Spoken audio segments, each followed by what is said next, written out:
بسم اللہ الرحمن الرحیم۔ بہت ہی پیارے، دلارے اور عزیز طلبہ و طالبات، السلام علیکم ورحمۃ اللہ وبرکاتہ۔ سب سے پہلے تو میری طرف سے میرے دوسرے شاگرد دوست لیکچرار امجد امید صاحب کی طرف سے اور ہمارے تفہیم ادب کے ان تمام کرم فرماؤں کی طرف سے آپ سب کو بہت بہت مبارک ہو کہ آپ لوگ ایک مرحلے سے بخیر و عافیت نکل آئے ہیں، اور پبلک سروس کمیشن کا جو تحریری امتحان تھا وہ آپ نے بہت خوبصورت انداز میں، بہت اچھے انداز میں، بہت دلیل کے ساتھ جو ہے وہ پاس کیا ہے، بہت مدلل انداز میں آپ لوگوں نے پاس کیا ہے۔ تو اس پہ میں بہت زیادہ خوش ہوں، کیونکہ آپ لوگ ہمیں فالو کر رہے ہیں، آپ لوگ ہمارا چینل بھی دیکھ رہے ہیں اور ہماری لکھی ہوئی تحریروں سے بھی آپ بھرپور استفادہ کر رہے ہیں۔ تو اس سے بڑھ کے ہمارے لیے سعادت اور خوشی کا موقع اور کیا ہو سکتا ہے کہ ہمارے یہ ننھے منھے پودے الحمدللہ ثم الحمدللہ تھوڑے دنوں میں انشاءاللہ تعالیٰ پبلک سروس کمیشن کے ذریعے لیکچرار بن جائیں گے، اور آپ سب کو انشاءاللہ تعالیٰ گریڈ 17 آپ کا منتظر ہے۔ بس ذرا صبر کے فریاد کے دن تھوڑے ہیں انشاءاللہ تعالیٰ۔ یہ بہت خوشی کی بات ہے، بہت پرمسرت موقع ہے، بالکل ایک لحاظ سے بابرکت موقع کہہ لیں کہ آج ہم پھر آپ کے سامنے اس امید کے ساتھ مخاطب ہیں، اگلے آنے والے چند دن جو ہے وہ آپ کی زندگی کے چند یادگار دنوں میں شمار ہوں گے۔ اس کے لیے آپ نے محنت کی ہے اور محنت کا صلہ اللہ تعالیٰ آپ کو ضرور دے گا، اور ہمارے طلبہ و طالبات کو اللہ تعالیٰ محنت کا صلہ ضرور دے گا۔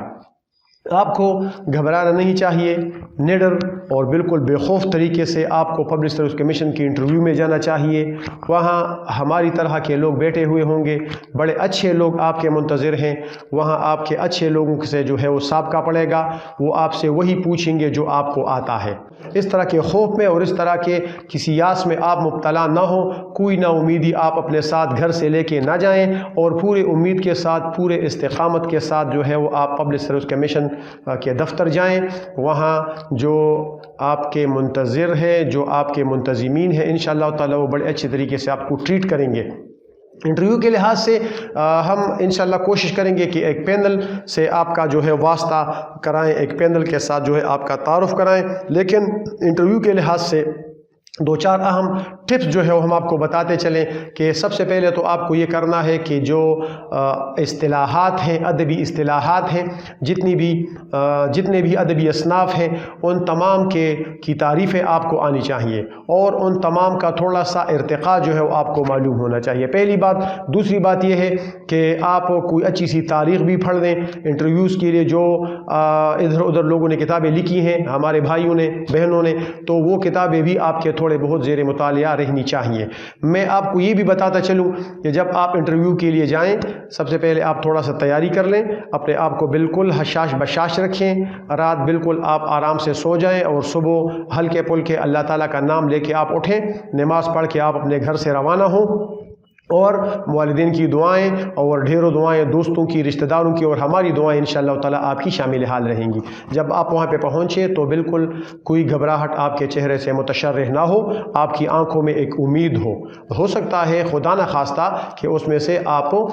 ناکام بھی ہو سکتے ہیں، لیکن ایک امید کے ساتھ آپ آگے جائیں، ایک امید کا دامن تھام کے آپ جب آگے جائیں گے تو وہاں جا کے سب سے پہلے آپ نے السلام علیکم کہہ کے اندر داخل ہونا ہے۔ وہاں پہ آپ کا جو پہلا تعارف ہوگا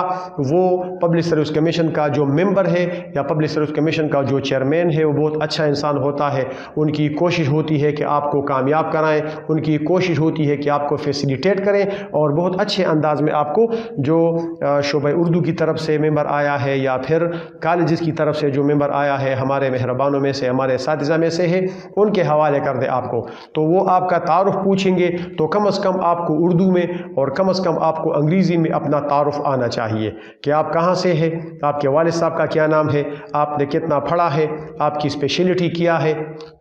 آپ نے ادب کے کون کون سے جو زاویے ہیں وہ ٹچ کیے ہیں، آپ نے ادب کی کون کون سی اصناف کا مطالعہ کیا ہے، آپ کے علاقے کا وجہ تسمیہ کیا ہے، یہ بھی بہت اہم ہے۔ مثال کے طور پہ اگر کوئی پشتخرہ کا رہنے والا ہے تو اس سے وہ پوچھیں گے کہ بھئی پشتخرہ کی وجہ تسمیہ کیا ہے، یا پشتخرہ کیوں مشہور ہے۔ کوئی ثوابی کا ہے تو اس کے بارے میں پوچھا جائے گا کہ بھئی ثوابی کو ثوابی کیوں کہتے ہیں، یا کوئی اگر سوات کا ہے یا کسی خیبر پختونخوا کے کسی اور علاقے کا ہے تو پہلے آپ کو یہ معلوم ہونا چاہیے کہ آپ کے علاقے کی جو وجہ تسمیہ ہے وہ کیا ہے، کیوں وہ علاقہ مشہور ہے، کس لیے مشہور ہے۔ مثال کے طور پہ اگر وہ مردان کے بارے میں پوچھیں گے کہ مردان کو مردان کیوں کہا جاتا ہے، تو کم از کم مردان والوں کو یہ معلوم ہونا چاہیے کہ مردان شہر پیر مردان شاہ نے آباد کیا تھا، اس وجہ سے اس کو مردان کہا جاتا ہے۔ پھر وہی پوچھیں گے کہ مردان کی کون سی چیزیں مشہور ہیں، تو آپ نے یہ بتانا ہے کہ مردان کی شوگر مل ساری ایشیا میں مشہور ہے، کیونکہ وہ ایشیا کی سب سے بڑی جو ہے وہ مل ہے، چینی بنانے کا سب سے بڑا کارخانہ ہے۔ اس کے علاوہ اگر وہ پوچھیں گے کہ مردان کی سوغات کیا ہے، تو کم از کم آپ کو یہ معلوم ہونا چاہیے کہ یہاں کے بدایونی پیڑے جو ہے وہ شہرت رکھتے ہیں۔ اگر سوات کے بارے میں پوچھیں تو کم از کم آپ کو یہ بھی معلوم ہونا چاہیے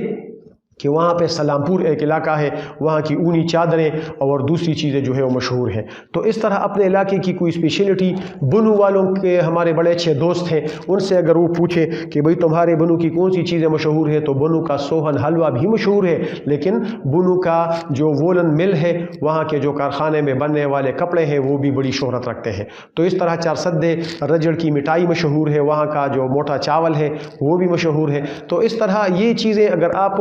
دو چار جملے بڑے اچھے انداز میں وہ پبلک سروس کمیشن کے جو ممبر یا اس کے جو چیئرمین ہیں ان کے سامنے آپ اپنی رائے کا اظہار کریں گے تو انشاءاللہ تعالیٰ اس سے آپ کانفیڈنس بلڈ ہوگا آپ کا، اس سے آپ کو جو ہے تقویت ملے گی، اور پھر بڑے آرام کے ساتھ جو شعبہ اردو سے کوئی ممبر آیا ہے یا کالج سے کوئی ممبر آیا ہے، بڑے آرام کے ساتھ وہ پھر آپ سے لٹریچر میں پوچھیں گے، اور وہ آپ سے یہ پوچھیں گے کہ اچھا آپ کیسے ہیں، آپ خیریت سے یہاں پہنچے ہیں، بالکل بھائیوں کے انداز میں۔ اس طرح کسی کا کوئی ارادہ نہیں ہے، یہ آپ کان کھول کر سن لیں، کسی کا کوئی ارادہ نہیں ہے کہ وہ آپ کو فیل کریں، یہ سوچ کے یہ ذہن میں بٹھا کے آپ نے جانا ہے۔ وہاں جا کے جو چیئرمین صاحب یا وہاں کا جو ممبر ہے پبلک سروس کمیشن کا، وہ بھی ہماری طرح کا انسان ہے، وہ ان کی آنکھوں میں آنکھیں ڈال کے سب سے اہم پوائنٹ جو میں نے انٹرویو میں نوٹ کی ہے وہ یہ ہے کہ آپ بول تو یہاں رہے ہیں، مخاطبہ تو آپ کا یہاں پہ ہے، لیکن آپ اس طرف دیکھ رہے ہیں، تو یہ بڑی ایک عجیب و غریب قسم کی صورتحال ہے۔ کوئی پریشانی میں یہ انگلیوں کو جمیل بھیا کی طرح انگلیاں مروڑ رہا ہوتا ہے، جس طرح وہ آنگن میں انگلیاں مروڑ رہا ہوتا ہے، تو اس طرح کی چیزوں سے بچنے کی کوشش کریں، یہ اس طرح ہلنے جھلنے سے بھی پرہیز کریں، آنکھوں میں آنکھیں ڈال کے یہ کان کھول کر سن لیں کہ جو بھی آپ سے سوال پوچھ رہا ہے اس کی آنکھوں میں آنکھیں ڈال کے آپ نے جو ہے جواب دینا ہے۔ یہ چونکہ میں خود دو چار دفعہ نہیں بلکہ کئی دفعہ، ایک دفعہ فیڈرل پبلک سروس کمیشن، پھر پروونشل پبلک سروس کمیشن، کبھی ایک انٹرویو میں کبھی دوسری انٹرویو میں میں گیا ہوں، اور الحمدللہ اللہ کا بہت بڑا کرم ہے اور میرے اساتذہ کا مجھ پہ جو ہے ایک ٹرسٹ ہے، میرے اساتذہ کی مہربانی بھی ہے کہ میں نے ان کو مایوس نہیں کیا۔ تو جن کے ساتھ آپ ہم کلام ہیں ان کی آنکھوں میں آنکھیں ڈال کر آپ نے بولنا ہے۔ جب ان کے ساتھ آپ کا مکالمہ ختم ہو جاتا ہے تو پھر جو آپ سے سوال پوچھ رہا ہے تو وہ کوئی اس طرح بیٹھا ہوا ہے یا کوئی دائیں ہاتھ کی طرف جو ہے آپ کے داہنے ہاتھ پہ جو ہے وہ بیٹھا ہوا ہے، تو اس کی طرف مثال کے طور پہ یہاں پہ آپ کی باتیں ختم ہو جاتی ہیں تو پھر آپ نے داہنے ہاتھ کا جو سوال پوچھنے والا ہے ان کی طرف آپ نے متوجہ ہونا ہے کہ جی سر، مثال کے طور پہ وہ آپ سے پوچھیں کہ بھئی اقبال کی پہلی کتاب کا کیا نام ہے، تو آپ نے بتانا ہے کہ سر اقبال کی پہلی کتاب کا نام بانگ درا ہے۔ تو وہ آپ سے دوسرا سوال یہ کر سکتا ہے کہ بانگ درا کا مطلب کیا ہے، تو آپ نے کہنا ہے کہ گھنٹی کی آواز کو بانگ درا کہتے ہیں۔ تو پھر دیکھیں سوال سے سوال نکلے گا، بات سے بات نکلے گی اور بات جو ہے وہ آگے بڑھے گی۔ پھر وہ آپ سے یہ بھی پوچھ سکتے ہیں کہ اچھا اقبال نے اس کتاب کا نام بانگ درا کیوں رکھا، تو آپ نے یہ جواب دینا ہے کہ اقبال حرکت و عمل کے شاعر ہیں، اقبال اس طرح بے عملی کے سخت خلاف ہے، سستی کے خلاف ہے، کاہلی کے خلاف ہے۔ تو جس طرح قافلہ روانہ ہوتا ہے تو وہ جو گھنٹی جو ہے پہلے تو گھنٹی بجائی جاتی ہے اور پھر اونٹوں کے گلے میں بھی گھنٹیاں ہوتی ہیں، اس سے پتہ چلتا ہے کہ قافلہ آگے بڑھ رہا ہے۔ یہ صورتحال ہوگی آہستہ آہستہ۔ پھر وہ آپ سے یہ بھی پوچھ سکتے ہیں کہ اقبال کا فلسفہ زمان و مکان کیا ہے۔ دیکھیں ایک بات جو ہے وہ شروع ہوئی اور بات سے بات نکلتی ہوئی آگے بڑھ رہی ہے۔ اسی طرح کا دوستانہ اور فرینڈلی ماحول ہوگا۔ کوئی وہاں پہ پہلے بھی میں نے آپ کو بتا دیا، دوبارہ آپ کو میں بتا رہا ہوں کہ اس طرح آپ کو ڈرنے اور گھبرانے کی ضرورت نہیں ہے۔ کوئی آپ کو وہاں پہ فیل کرنے کے لیے نہیں بیٹھا ہوا ہے۔ آپ کو شعر آنے چاہیے، یاد رکھیں۔ نمبر 2، جو شعر آپ وہاں سناتے ہیں ان کے سامنے، جو شعر انہوں نے آپ سے پوچھا ہے، تو اس شعر صحیح تلفظ اور صحیح قرأت کے ساتھ آپ نے وہاں پہ جو ہے وہ بتانا ہے۔ یہ کان کھول کر سن لیں۔ اور پھر اس شعر کی تشریح وہاں آپ کو آنی چاہیے۔ یہ ایک دوسرا بہت اہم مرحلہ ہے۔ شعر کی تشریح جو ہے وہ آپ کو اس وجہ سے آنی چاہیے، مثال کے طور پہ اگر وہ آپ سے یہ پوچھے کہ دیکھیں کیا گزرے ہے قطرے پہ گوہر ہونے تک، تو یہ غالب کا مصرع ہے، غالب کا شعر ہے کہ کن کن مراحل سے وہ قطرہ جو ہے وہ گوہر بنتا ہے، تو آپ نے اس کا پورا پس منظر جو ہے وہ بتانا ہے۔ یا اس طرح اگر وہ آپ سے یہ پوچھے کہ بے خطر کود پڑا آتش نمرود میں عشق، تو آپ کو پھر حضرت ابراہیم والا پورا واقعہ وہاں پہ بیان کرنا ہے۔ یا اگر وہ آپ سے ساحر الموت نے تجھ کو دیا برگ حشیش، اگر وہ آپ سے یہ پوچھیں تو کم از کم آپ نے یہ بتانا ہے کہ ساحر الموت کے بارے میں جنہوں نے الموت کا قلعہ بنایا تھا، ساحر تھا، جادوگر تھا، یعنی حسن بن صباح، تو ان کے بارے میں آپ نے یہ بتانا ہے، یہ آپ نے نوٹ کرنا ہے۔ یہ بہت اہم بات ہے کہ آپ نے جو چیز آپ ان کو بتا رہے ہیں تو ان کا پس منظر آپ کو معلوم ہونا چاہیے، کیونکہ وہ آپ سے دوسرا سوال یہی کرے گا کہ اس کا کیا مطلب ہوا کہ مگس کو باغ میں جانے نہ دینا کہ ناحق خون پروانے کا ہوگا۔ یا اس طرح کا اقبال کا فلسفہ زمان و مکان، اقبال کا فلسفہ حرکت و عمل، اقبال کا فلسفہ شاہین کہ اس پہ نیٹشے اور اس کا اثر ہے، اور وہ خونی درندگی اور وہ اس کو پروان چڑھا رہا ہے، تو اس کا جواب پھر آپ کو آنا چاہیے۔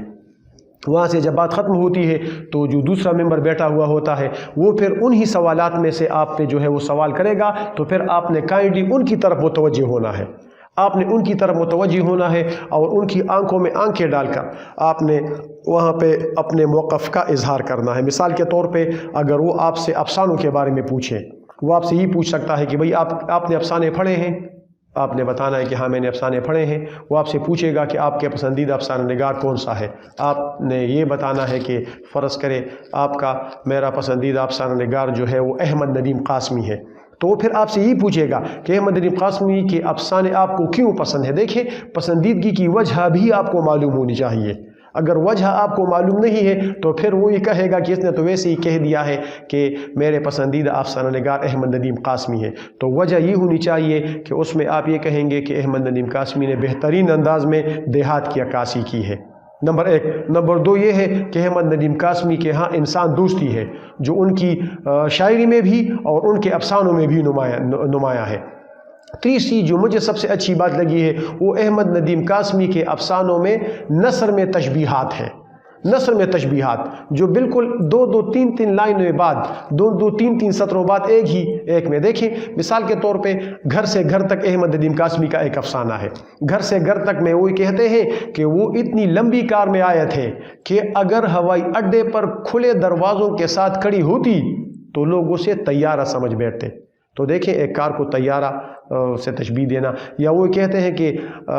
کمرے کے حسن کو 2 چیزوں نے ٹھیس پہنچائی تھی، ایک معصومہ کی حد درجے معصومیت نے اور دوسرے ریفریجریٹر کی کمی نے۔ اس طرح کے خوبصورت جملے، اس طرح شاعرانہ جملے آپ کو احمد ندیم قاسمی کے ہاں جو ہے وہ ملیں گے۔ احمد ندیم قاسمی کے ہاں ترقی پسندی بھی ہے، انسان دوستی بھی ہے اور رومانیت بھی ایک لحاظ سے موجود ہے۔ تو یہ ایک پس منظر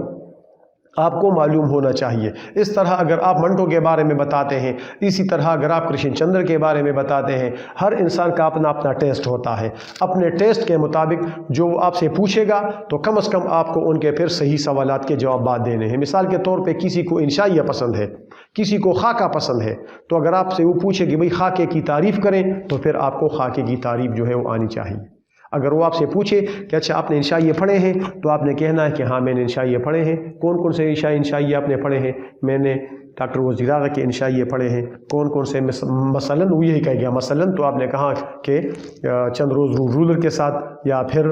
آندھی، یا پھر تیسرا درجہ، اس طرح کے مختلف جو ہے ان کے افسانے ہیں، پگڈنڈی۔ جو بھی آپ کو، لیکن وہ آپ نے پڑھے ضرور ہوں، یاد رکھیں۔ اس طرح کبھی بھی اس سوال کو آگے لانے کی کوشش نہ کریں جن کے جوابات میں آپ پھنس جاتے ہیں، یاد رکھیں، جن پر آپ ٹوٹلی کلیئر نہ ہو۔ مثال کے طور پہ اگر وہ آپ سے کہیں کہ بھئی آپ اپنے آپ کو بڑا تیسمار خان قرار دے کے کہیں کہ بھئی میں نے جدید چیزوں کا مطالعہ کیا ہے، تو آپ سے کہیں بھئی جدیدیت کیا ہے، اور پھر آپ کو اس کا جواب نہ آتا ہو۔ اگر آپ سے وہ پوچھے کہ بھئی ما بعد جدیدیت کیا ہے، اور پھر اس کا جواب آپ کو نہ آتا ہو، تو کائنڈلی ان چیزوں سے گریز کریں۔ ان چیزوں سے آپ گریز کریں گے، آپ کا انٹرویو آہستہ آہستہ سوال سے سوال نکلے گا، اور آپ کا انٹرویو انشاءاللہ تعالی منطقی انجام تک پہنچے گا۔ یہ ہم آپ کو بتا رہے ہیں کہ انشاءاللہ تعالی اگر آپ کا انٹرویو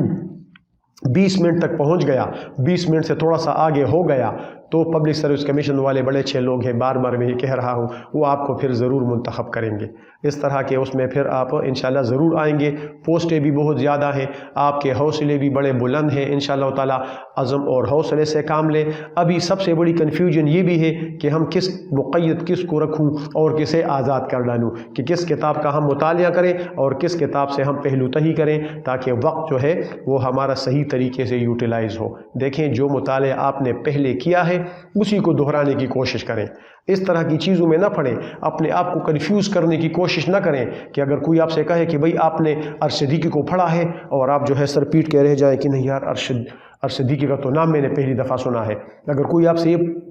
پوچھے، اگر کوئی آپ پہ اپنی سٹڈی کا روب جمائے، دھونس جمائے کہ بھئی مجھے تو میرا جی کے بارے میں بہت کچھ میں جانتا ہوں، بالکل میں میرا جی کے بارے میں خود کچھ نہیں جانتا، لیکن اس کے مقابلے میں مجھے مجید امجد کے بارے میں بہت کچھ معلوم ہے۔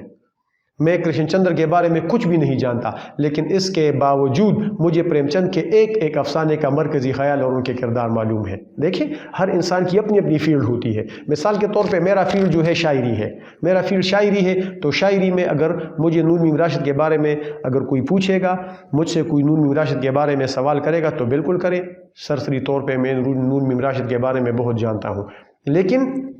اس کے مقابلے میں اگر کوئی مجھ سے غالب کے تصور عشق کے بارے میں پوچھے گا، تو میں اس کو صحیح جواب دے دوں گا۔ اگر مجھے غالب کے تصور انسانیت، یا اگر مجھ سے کوئی یہ پوچھے کہ بھئی غالب کا مذہب کیا تھا، یا خدا کے بارے میں غالب کا تصور کیا تھا، فرشتوں کے بارے میں غالب کا تصور کیا تھا، تو انشاءاللہ تعالی میں ان کو 1-2 منٹ میں مکمل طور پر کلیئر کر سکتا ہوں۔ تو یہ ایک تو آپ کو پہلے بھی میں نے کہا کہ اگر ہم سب اہل زبان نہیں ہیں، بلکہ ہم میں سے کوئی بھی اہل زبان نہیں ہے،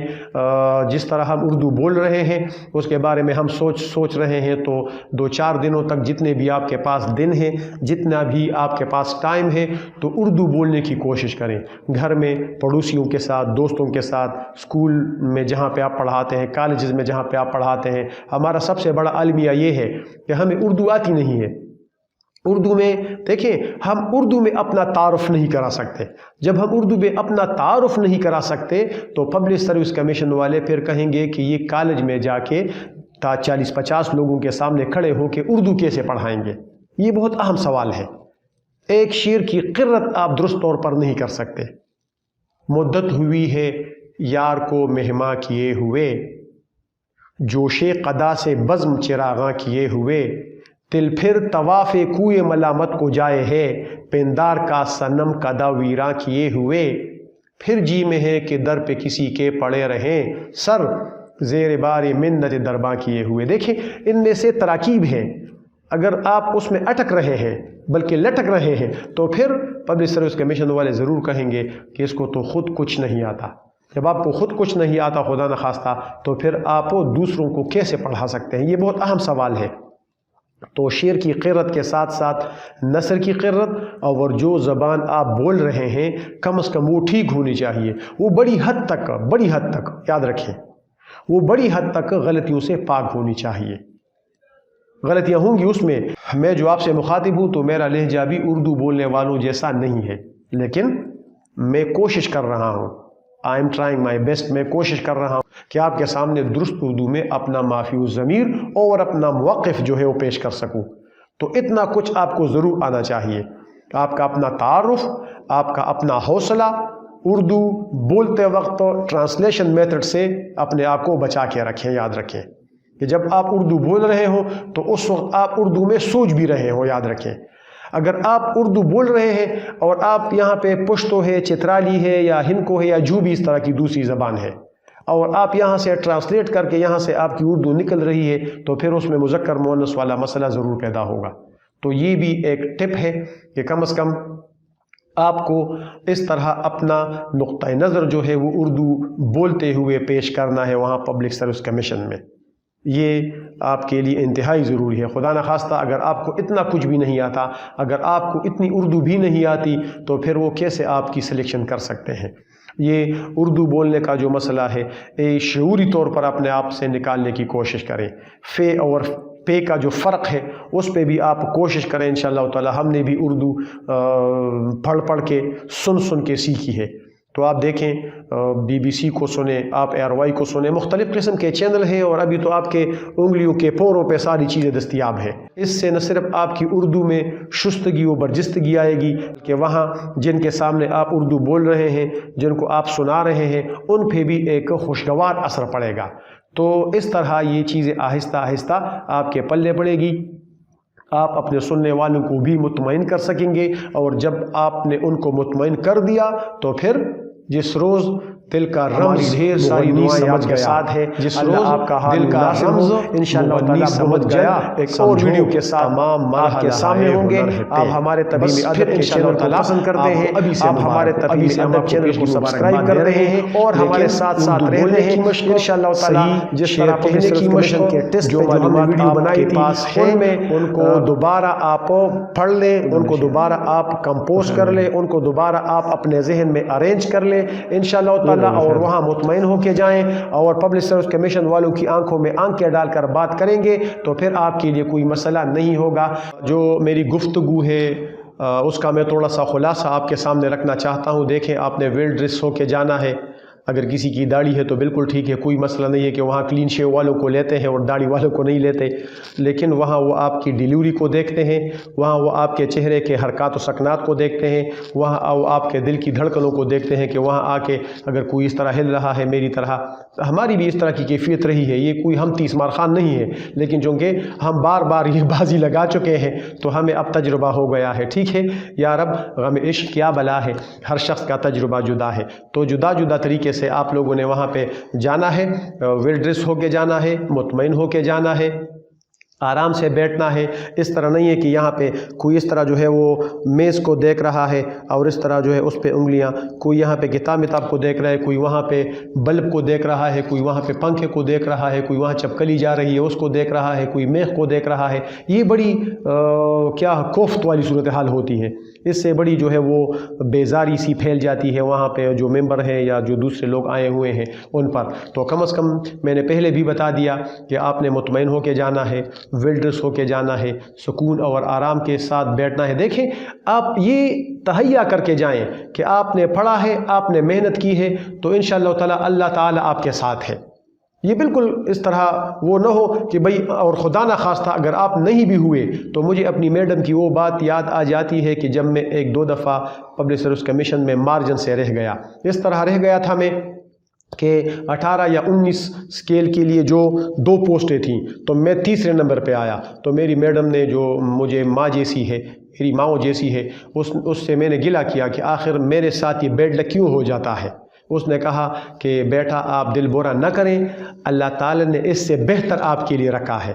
اور پھر میں 19 میں ڈائریکٹ سلیکٹ ہو گیا۔ 18 میں اس طرح کی صورتحال ہوئی تھی، 19 میں ڈائریکٹ سلیکٹ ہو گیا، تو مجھے اپنے میڈم والی وہ بات بہت اچھی لگی بھی تھی اور میں نے اس کو اپنے پلو کے ساتھ باندھ بھی لیا تھا۔ تو آپ میری یہ بات پلو سے باندھ لیں کہ خدا نہ خواستہ آپ میں سے اگر کوئی ناکام بھی ہو گیا تو اس کے علاوہ بھی دنیا پڑی ہے، وقت اچھا بھی آئے گا، نہ صرف غم نہ کر زندگی پڑی ہے ابھی، کوئی دیوار سی گری ہے ابھی، شور برپا ہے خانہ دل میں، کوئی دیوار سی گری ہے ابھی، اگرچہ آپ کے دل میں چند دن تک دیوار گرنے کا وہ شور برپا رہے گا، لیکن پھر وقت اچھا بھی آئے گا، نہ صرف غم نہ کر زندگی پڑی ہے ابھی، انشاءاللہ تعالیٰ اس سے بہتر آپ کو اللہ تعالیٰ جو ہے وہ رزق دینے والا ہے، واللہ خیر الرازقین۔ تو دوسری بات،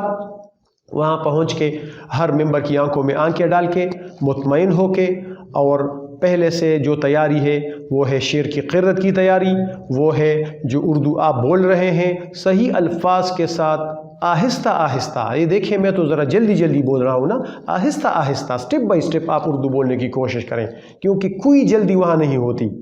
کوئی اس طرح کی صورتحال نہیں ہے کہ بھئی آپ نے 15 منٹ میں اپنا سارا علم ان کے سامنے پلیٹ میں سجا کے رکھنا ہے، نہیں، اس طرح کی صورتحال نہیں ہے، تھوڑا بہت علم آپ کے پاس ہونا چاہیے، انسان عقل کل نہیں ہے، لیکن آپ کوشش کریں کہ جو کچھ آپ نے پڑھا ہے ان کو اسی طرح راغب کرنے کی کوشش کریں، کہ وہ جو 2 ممبر ہیں یا پبلک سروس کمیشن کا جو چیئرمین ہے ان کو آپ اپنی طرف سے انہی چیزوں میں جو ہے لانے کی کوشش کریں، اور وہ آپ سے پوچھیں گے بھی وہی۔ وہ بات بھی مجھے یاد آتی ہے، شیخ صاحب کا قول اب مجھے یاد آتا ہے، اقبال نے کہا تھا دل بدل جائیں گے تعلیم بدل جانے سے۔ دیکھیں اس نے مجھے کہا تھا کہ جب کوئی وائی میں پاس ہوتا ہے تو اس سے میں پوچھتا ہوں کہ آپ کے والد صاحب کا کیا نام ہے، ظاہر ہے کہ آپ کے والد صاحب کا نام آپ کو آتا ہے، اور جب کسی کو وائی میں ہم فیل کرتے ہیں تو اس سے ہم پوچھتے ہیں کہ میرے والد صاحب کا نام کیا ہے۔ تو یہ اس طرح کی صورتحال پبلک سروس کمیشن میں بالکل نہیں ہوتی۔ ہم بار بار گئے ہیں، ہمارے دوست گئے ہیں، ہمارے شاگرد گئے ہیں، وہاں سے خوش و خرم ہو کے نکلے ہیں، اور وہاں سے 17 گریڈ میں ڈائریکٹ جو ہے وہ کالج کی کلاس میں جو ہے انہوں نے ان کو پھینک دیا ہے۔ ٹھیک ہے، تو آپ مطمئن ہو کے جائیں، آنکھوں میں آنکھیں ڈال کر، اس طرح بار بار یہی بات میں کہتا ہوں، اور اس طرح ادھر ادھر دیواروں کو دیکھنے، اور وہاں پہ کولر پڑا ہوا ہے یا وہاں پہ دیوار پہ گھڑی لگی ہوئی ہے اور یہاں وہ کس طرح بیٹھا ہوا ہے، ان باتوں سے بے نیاز ہو کے جو چیزیں آپ کو آتی ہیں، آپ کی ڈائیلاگ ڈیلیوری، آپ کے شعر کی قرت، آپ کے اردو بولنے کا انداز، آپ کی کانفیڈنس، آپ کی جرت گفتار، آپ کا جرت کردار، یہ تمام چیزیں وہاں پہ کاؤنٹ ہوتی ہیں۔ کوئی وہاں پہ یہ تہیہ کر کے نہیں بیٹھا ہوا ہوگا کہ ہم آپ کو فیل کریں گے، بلکہ سب جو تھوڑی بہت اردو آپ کو آتی ہے، جو تھوڑا بہت آپ کے پاس علم ہے، جو تھوڑا بہت آپ نے پڑھ رکھا ہے، پبلک سروس کمیشن والوں کی یہی کوشش ہوتی ہے کہ ان میں سے باتیں نکال کے آپ کو جو ہے اللہ تعالیٰ کے فضل و کرم سے کالج میں ڈائریکٹ جو ہے وہ لیکچررشپ جو ہے وہ آپ کو تھما دی جائے۔ بہرحال ہماری دعائیں بھی آپ کے ساتھ ہیں، آپ دل بھی چھوٹا نہ کریں، حوصلے سے بھی کام لیں، آپ نے پڑھا ہے، آپ مزید پڑھیں گے، آپ مزید آگے بڑھیں گے، اور وہی چیزیں جو آپ نے امتحان کی تیاری کے لیے آپ لوگوں نے پڑھی ہے، آپ نے اپنے پرچوں کے لیے پڑھی ہے، مثال کے طور پہ دوسرے پرچے میں آپ نے افسانوی ادب پڑھا ہے، دوسرے پرچے میں تو وہی چیزیں آئیں گی، اسی میر امن کے بارے میں آپ سے پوچھا جائے گا، اسی انارکلی کے بارے میں آپ سے پوچھا جائے گا، اسی پریم چند کے بارے میں آپ سے پوچھا جائے گا، اسی منٹو کے بارے میں آپ سے پوچھا جائے گا۔ یہ بالکل نہیں ہے کہ کوئی اضافی معلومات آپ کے پاس ہونی چاہیے، بالکل وہی چیزیں، بالکل وہی رستے، بالکل وہی چورستے، وہی چوک اور وہی راہیں اور وہی شاہراہیں ہیں جن پہ آپ کئی دفعہ جا چکے ہیں۔ پھر آپ کہیں گے اوہ یار اس نے تو یہی سوال پوچھا تھا نا کہ پریم چند کے افسانوں سے گوبر کی بو آتی ہے، اوہو یہ تو کسی نے کہا تھا، مجھے وہاں کیوں یاد نہیں ہوا۔ آسانی کے ساتھ، بالکل آسانی کے ساتھ پریم چند کا افسانہ، منٹو کا افسانہ ٹوبہ ٹیک سنگھ، منٹو پہ فحاشی کا الزام لگا، کیا منٹو کے افسانے واقعی فحش ہیں؟ یہ کتنا آسان سوال ہے اور اس کا کتنا آسان سا جواب ہے، لیکن وہاں پہ آپ جو ہے ادھر ادھر ہو جاتے ہیں۔ وہ پشتوں میں کہتے ہیں نا، د گیلے پہ جبہ سل گیلے مانی ہوئی، د گیلے پہ جبہ سل گیلے مانی ہوئی، خوچیاراشی سہیر سخطاشی، وہی باتیں ہوتی ہیں۔ ان سے جو کہنے گئے تھے فیض جاں صدقہ کیے،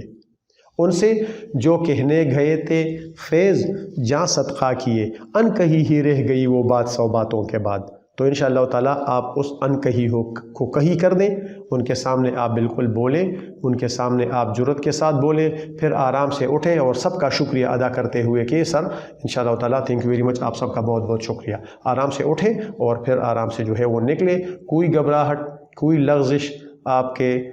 پائے استقلال میں کمی نہ لائے، آپ لوگوں میں حوصلہ ہے، آپ لوگوں نے پڑھا ہے، آپ لوگوں نے ٹیسٹ پاس کیا ہے، آپ لوگوں ایک بہت بڑے معرکے اور بہت بڑے مرحلے کو سر کر کے وہاں جا رہے ہیں۔ تو یہ سب باتیں انشاءاللہ تعالیٰ آپ کے گوش گزار ہم نے کر دی ہیں، اب آپ نے ان پر عمل کرنا ہے، بڑی حد تک ان پہ عمل کریں انشاءاللہ تعالیٰ۔ اس کے علاوہ بھی اور بہت سی باتیں ہیں، اس کے علاوہ بھی ہر شخص کے ساتھ مختلف تجربات ہیں، یہ تو ہمارے اپنے تجربات تھے جو ہم نے آپ کے ساتھ شیئر کیے ہیں۔ ہماری ڈھیروں دعائیں ایک بار پھر ہم آپ کو بتاتے چلے آپ کے ساتھ ہیں۔ آپ نے بالکل آرام سے مطالعہ کرنا ہے، 4-4 5-5 گھنٹے جو ہے آپ نے کتاب پڑھنی ہے، آپ نے مختلف قسم کی چیزیں جو ہے وہ پڑھنی ہے، مختلف قسم کی چیزیں آپ نے دیکھنی ہے۔ تو یہی انارکلی اور یہی امتیاز علی تاج اور یہی مرزا ادیب اور یہی پریم چند اور یہی منٹو اور یہی چیزیں جو ہے وہ آپ سے وہی پوچھیں گے. کوئی اس طرح اردو ادب کے باہر کوئی بھی چیز نہیں ہوگی. الفاظ کو سمجھنے کی کوشش کریں، الفاظ تول تول کر بولیں، شعر کو ٹھیک طریقے سے بولنے کی کوشش کریں.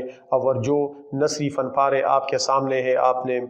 مشتاق احمد یوسفی کو پڑھا ہے یا کسی اور کو آپ نے پڑھا ہے، تو ان کے 2-4 اقتباسات جو آپ کی کورس میں شامل ہیں، یا مختار مسعود کے 2-4 اقتباسات وہ بھی آپ کو آنے چاہیے. اس طرح آسان طریقے سے آپ جو ہے آہستہ آہستہ آگے بڑھیں گے. 30 منٹ تک 25 منٹ تک انشاءاللہ تعالیٰ جب آپ کا انٹرویو آگے بڑھے گا،